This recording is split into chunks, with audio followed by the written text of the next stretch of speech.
அந்த குட்டால அவன் அடிச்சிட்டான். ஏன்? அவன் என்ன பேக்கரின்னு கூப்பிட்டான். என் பேரு பேக்கரி கிடையாது, நீவின்னு சொன்ன அடிச்சிட்டான். அச்சச்சோ. நீ அவனை எதுவும் பண்ணலையா?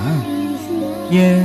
நீ தானே சொன்ன பேபி, எல்லார்கிட்டயும் அன்பா இருக்கணும், சண்டை போடக்கூடாதுன்னு. ஓகே பேபி, அதுக்காக தப்பே பண்ணாம இப்படி அடி வாங்கிட்டு வரணும்னு உனக்கு நான் சொல்லி தரலையே. அவன் உன்னை அடிச்சது தப்பு தானே பேபி? ஆமா, ரொம்ப தப்பு பேபி. சாரி சொன்னானா? என்ன பார்த்து சிரிச்சான். சிரிச்சா? அவனை சும்மா விடக்கூடாதுல்ல பேபி. இப்போ ரோட்ல ஒரு மாடு இருக்கு. இரும்பு மாடா பசு மாடா? ஏதோ ஒரு மாடு. நான் என்ன சொன்னாலும் நம்புறேன்.